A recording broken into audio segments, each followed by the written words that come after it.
Yann et Géraldine sont deux professionnels de l'audiovisuel. Pour leur travail, ils ont déjà voyagé dans plus de 20 pays chacun. Toujours trop vite, toujours séparés.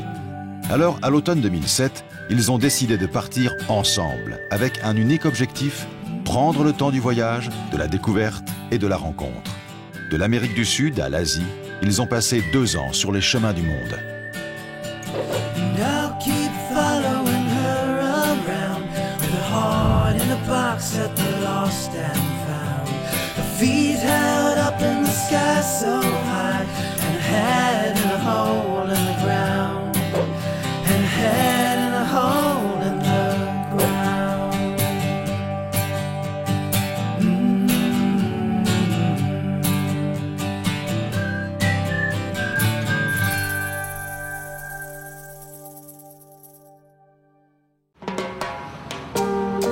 Buenos Aires, capitale fédérale de l'Argentine. La plus grande ville du pays avec plus de 12 millions d'habitants. C'est ici que démarre notre aventure, autant dire qu'à l'arrivée, la ville nous paraît surdimensionnée. L'accro au chewing-gum, c'est moi, Géraldine. Pas terrible, je sais, surtout quand on passe à la télé. Et mon métier depuis 10 ans, c'est justement animatrice télé ou radio. Et pour respirer, les voyages. C'est d'ailleurs comme cela que j'ai rencontré ma moitié. Je suis droit, ça va comme ça? Ma moitié, c'est lui, Yann, le décideur premier de ce petit tour du monde, caméraman depuis 15 ans. Ça fait bientôt 2 semaines qu'on est à Buenos Aires. Ça fait bientôt 2 semaines qu'on est arrivé à Buenos Aires. Achille, lui, par contre, toujours pas arrivé. S'il est d'habitude l'œil derrière un viseur, il a accepté de se mettre devant la caméra. On est toujours à Buenos Aires. Même si tout compte fait, Bonjour. l'exercice est un tantinet difficile. Attends, avance-toi parce qu'il te voit pas et...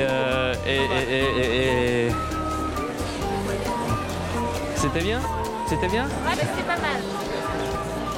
On est toujours à Buenos Aires. Achille est toujours pas arrivé. On l'attend pour les prochains jours. Qu'est-ce qu'on peut raconter d'autre? Ce qu'on peut raconter d'autre. Tiens, par exemple, c'est qui Achille? Achille, c'est le véhicule de notre expédition. Un Citroën type H de 1969, plus connu sous le nom de Tube. Il vient d'arriver au port après 17 jours de traversée en mer. Avec son grand âge, on se demande dans quel état on va le retrouver. Oui, c'est bien Achille. Ça fait un drôle d'effet maintenant que le conteneur est ouvert. Il va falloir le détacher, rebrancher les batteries, s'occuper aussi de l'essence. Je pense que ça va prendre une bonne heure. En tout cas, ça fait plaisir. Ça fait une drôle d'impression quand même. On est content qu'il soit arrivé. On sera content quand il aura démarré, quand on sera en ville et qu'on pourra prendre la route pour la campagne. Première sortie d'un conteneur et premier caprice de la bête. Refus manifeste de démarrer sur le sol argentin. Les débutants en mécanique que nous sommes ont peut-être du souci à se faire pour la suite.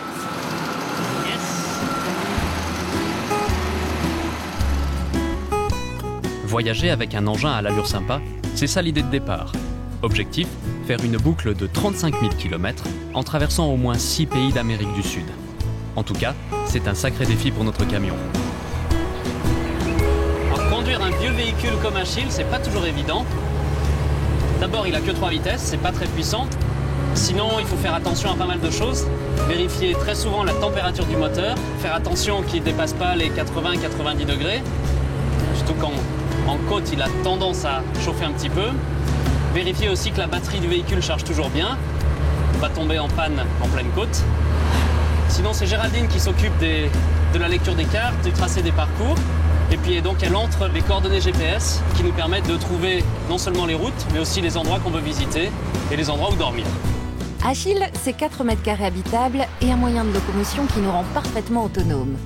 Des réservoirs d'essence pour rouler 1500 km, 2 panneaux solaires alimentant l'ensemble de la bête, une carapace pour nous protéger et un standing de qualité aménagé pour faire la popote, dormir, bref, être libre d'aller et de respirer. Y se necesita de sal con el sol por el solar panel aquí. So, aquí no es un buen lugar. ¿Y tiene un otro lugar en el camping? El tema es saber si va a pasar el alto del... Ah, ok, de acuerdo. Ah, sí, pasamos. Sí. Sí, sí, es menos de 3 metros. Aquí está bien, ¿no? ¿Sí? ¿Ya? Claro. Acá. Gracias, muchas gracias. Listo. Bon, voilà un petit coin de paradis en plus. C'est sympa. De temps en temps, on utilise le GPS ou les cartes. Mais non, le GPS, quand on arrive dans des villes ou les villages, il n'y a pas forcément les emplacements des campings. Donc dans ces cas-là, on fonce à l'office de tourisme, pourquoi pas, ou alors on demande à des gens. Donc nous y voici, nous y sommes, il fait beau. Il ne reste plus qu'à sortir la bière, les doigts de pied en éventail. C'est pas mal, hein?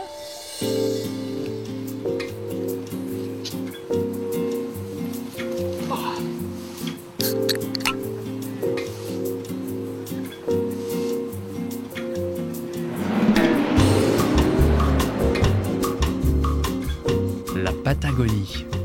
Tout comme la Sibérie ou l'Alaska, c'est l'une des régions les moins peuplées au monde. Un territoire mythique, immense, qui fait rêver à plus d'un titre. Les récits de voyageurs sur sa beauté nous ont déjà conquis. Des lieux à ne pas manquer, il y en a beaucoup. L'un des plus marquants, c'est la péninsule Valdés, où l'on peut découvrir des baleines. Hola, ¿qué tal? ¿Qué tal? Buenos Buen días. día. ¿De dónde es? Francia. De Francia. Ok, el ingreso al área es de 40 pesos por persona. ¿Cuántas personas viajan en el vehículo? 2.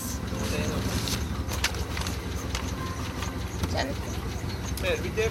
Gracias. Hasta luego. Ciao.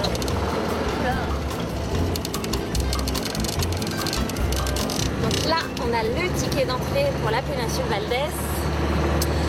Et donc, l'excitation grimpe d'heure en heure pour aller voir ces fameuses baleines. Sous un super soleil, j'espère que ça va continuer pendant quelques jours comme ça. Je pense qu'on va se prendre le temps de visiter la péninsule, Puerto Piramedes, voir et revoir peut-être ces fameuses baleines, si elles sont là. Et donc prendre le temps de bivouaquer quelques jours. Et là, attention la route. Je ne sais pas si ce sont des chevaux. Eh oui, ce sont des chevaux.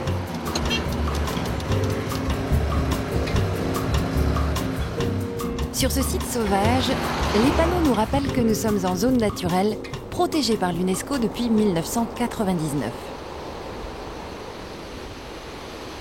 Achille nous emmène à 20 km de l'entrée du parc, dans le Golfo Nuevo, dans l'unique village du coin, Puerto Piramedes. Une seule rue, 200 habitants, et surtout des commerces dédiés à la grande attraction du coin, les baleines franchestrales.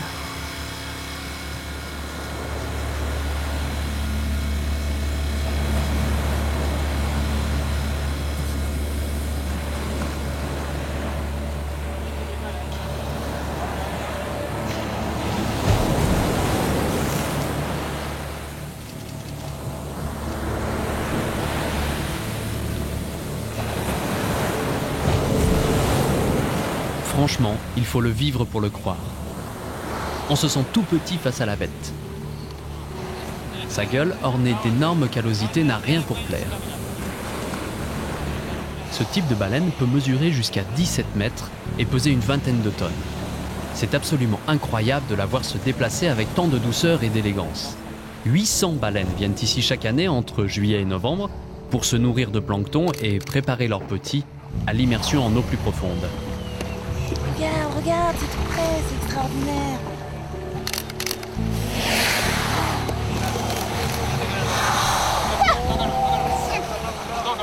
C'est énorme. Moi je dis que c'est un truc de dingue, je n'ai jamais vu des baleines d'aussi près. C'est extraordinaire. C'est marrant parce qu'on dirait qu'ils jouent avec l'embarcation. Il se rapproche, il est vraiment à quelques centimètres. Ça s'explique pas quoi, c'est un spectacle à vivre.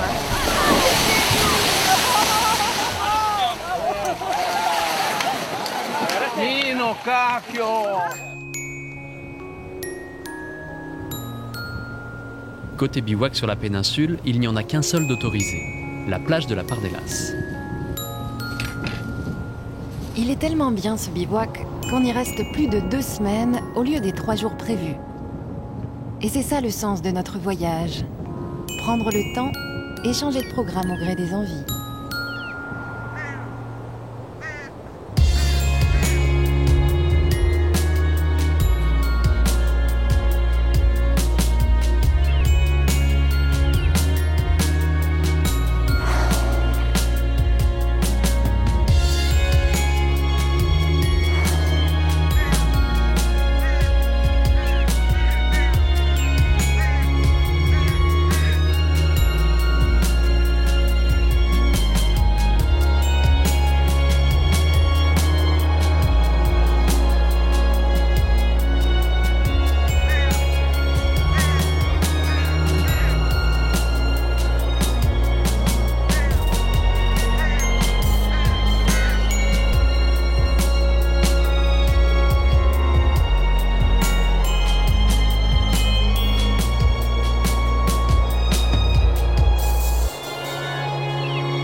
J'ai vraiment un vent à décorner les bœufs. Hein.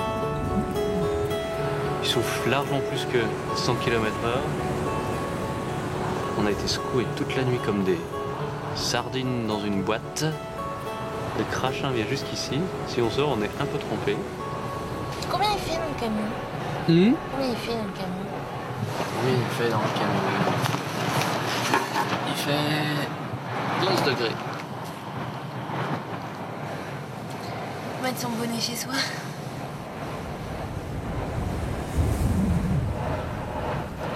J'ai l'impression d'être un gros bonbon secoué.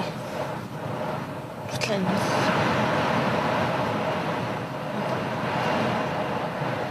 C'est énorme le vent. Je sais même pas si Achille il va avancer aujourd'hui. S'il avance, il va faire du 15 km/h. Enfin. Il y a des matins comme ça. Ah, réveil! On a besoin de réveil, on a réveil. Arrête les délires comme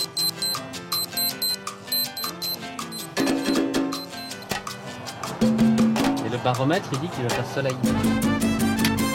Mine de rien, ce n'est pas tant les petites corvées quotidiennes comme faire ou défaire une banquette lit qui relève du défi. C'est plutôt celui de passer 2 ans dans un espace aussi réduit.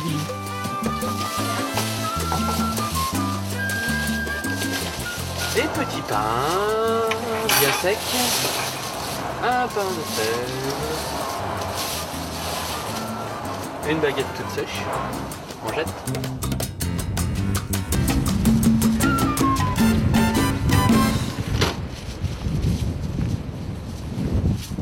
À Valdès, il y a les baleines, mais il y a aussi d'autres trésors.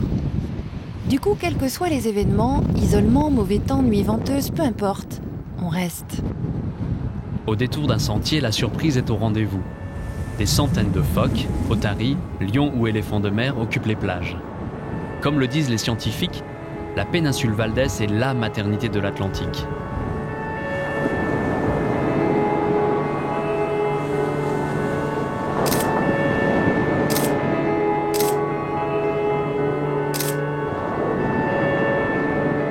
À chaque printemps austral, ces animaux marins se reproduisent et muent. Le mâle, 3 à 4 fois plus gros que la femelle, possède un harem à faire pâlir le roi Salomon. Pendant 3 mois, période d'accouplement, il jeûne. La femelle met bas en septembre un seul petit, pesant 120 à 130 kilos, une fois sevré. Il se donne un petit peu en spectacle, hein, celui-là, en contrebas. Je pensais que ça mangeait des poissons. Finalement, c'est en train de grignoter un os. En plus, on dirait qu'il a un peu enrhumé. Il arrête pas d'éternuer.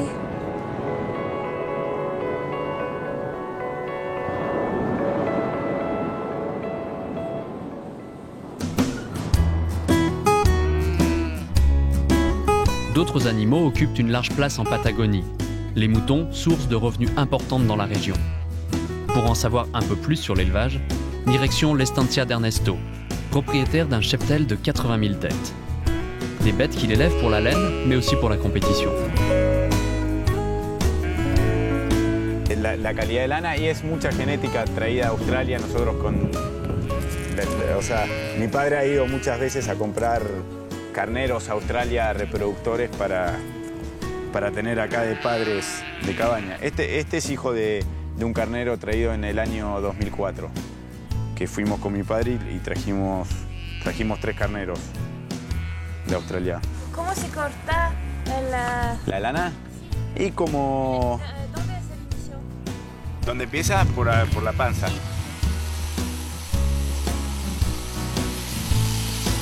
Nous avons la chance d'assister à la tonte du mouton. Dans certaines estancias, elle se fait de façon traditionnelle, presque archaïque. Impressionnant de voir la rapidité avec laquelle le mouton est tondu. Il faut compter moins de 2 minutes par bête. Sachant qu'1 kilo de laine vaut 2 $ sur les marchés mondiaux, il faut du rendement.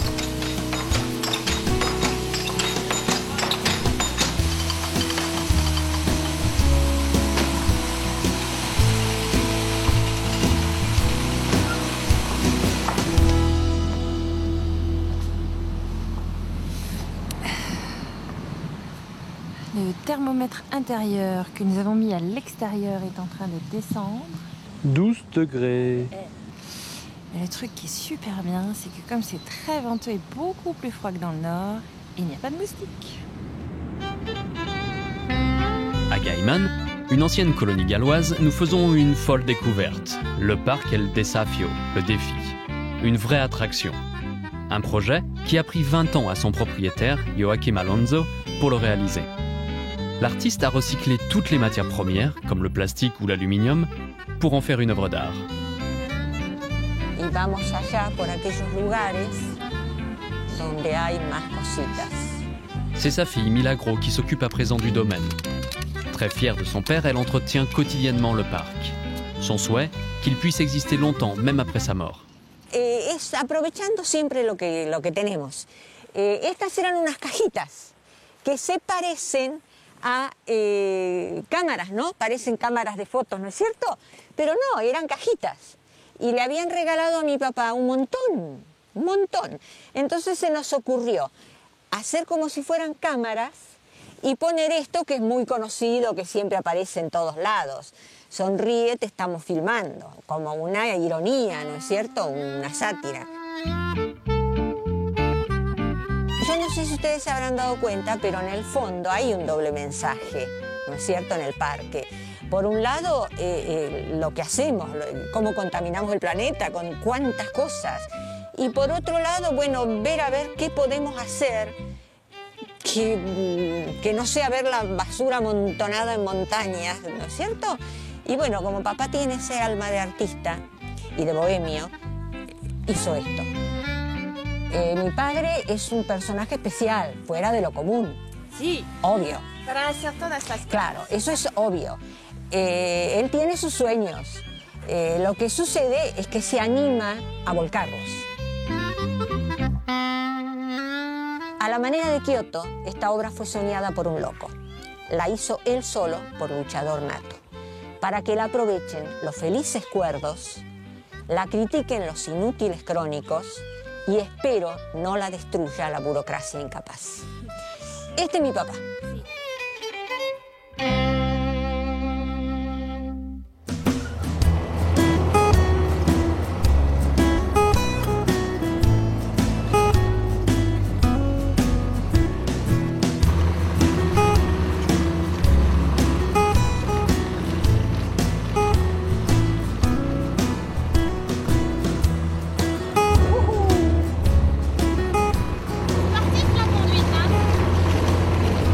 Conduite un peu sportive, hein. Ça dérape, ça part à gauche, ça part à droite. Les roues font le double de tour nécessaire pour se sortir de cette mélasse. On est en seconde à 40 à l'heure. J'arrive pas à passer la troisième, c'est impossible. Voilà.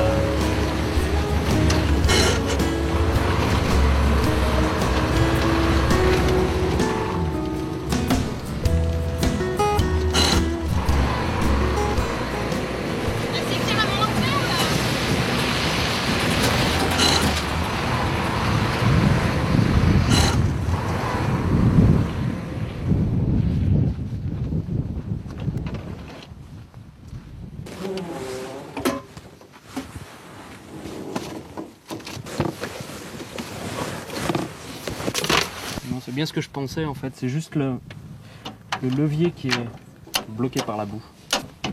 Il bouge plus. Et la meilleure solution, c'est l'huile de cuisine.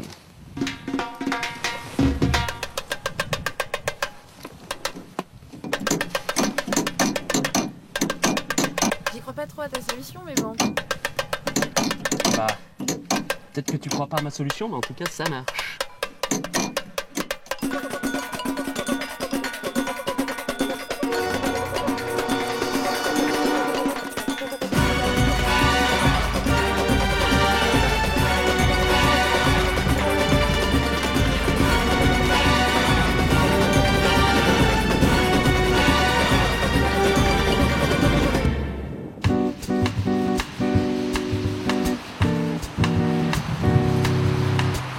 Les animaux marins sont de retour. On pourrait presque trouver ça banal. On dirait vraiment des petits bonhommes qui viennent se balader comme ça sur la plage, tranquille, le dimanche. Ah, puis ce qui est vraiment marrant, c'est leur façon de se marcher. On dirait vraiment des petits bonhommes qui viennent se balader comme ça en famille sur la plage. Et puis en plus avec leur démarche un petit peu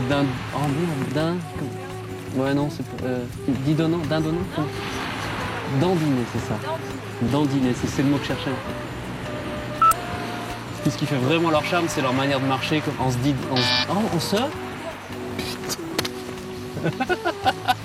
En se dandinant. Puis ce qui fait leur charme aussi, c'est leur façon de se dandiner. Puis ce qui est vraiment rigolo, c'est leur façon de marcher en se dandinant comme ça, en tordant les fesses. Bof. Vous l'aurez compris, à Punta Tombo, c'est le manchot de Magellan dandinant qui domine. Il y en a tellement qu'on peut se boucher le nez à l'arrivée sur le site. On ne s'en rend pas compte à l'image, mais 500 000 manchots réunis, ça fait désordre côté sanitaire.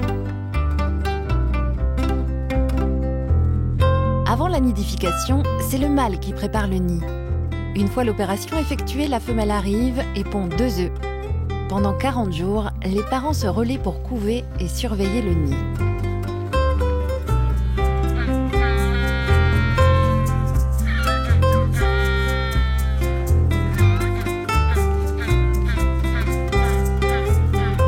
C'est la première fois qu'on se trouve si proche de manchots. Très attachants. Mais attention à ne pas les observer de trop près. Coup de bec et jet d'excréments garantis. Le mâle, malgré ses 60 cm de haut, passe à l'attaque. Monsieur est en effet très protecteur envers sa couvée. Un matin, quand nous arrivons dans une station essence, une journaliste d'une radio locale, intriguée par notre véhicule, décide de nous interviewer. Elle réalise carrément un direct. Pas facile de parler dans le micro, mais ça passe. Même avec notre espagnol de débutant. Geraldine tiene 31 años y Ian 32. ¿Cuánto hace que están en viaje? Más o menos 2 años y un poquito más. Pero en este momento no sabemos si, por ejemplo, decidamos que en Argentina pasamos 2 o 3 meses. Pero es un grande país con muchas cosas a ver. El problema de este grande país es que pasamos 4 o 5 meses y no 2 o 3. El viaje es un poquito más diferente en el plano. ¿Y cómo se les ocurre o qué es lo que motiva este viaje en vehículo, en avión, dando la vuelta al mundo? Decidamos de este viaje porque a nosotros gusta mucho el viaje y tenemos la hábito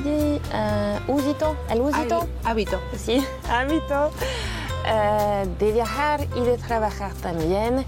Y en este tipo de vehículo es un tipo H, es muy fácil por la reparación porque en todo el mundo y este tipo de vehículo es lindo.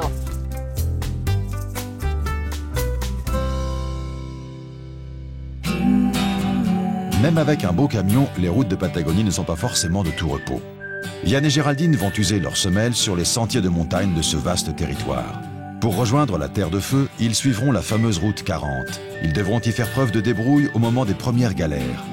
Mais au fait, comment on répare un pare-brise au milieu du désert ?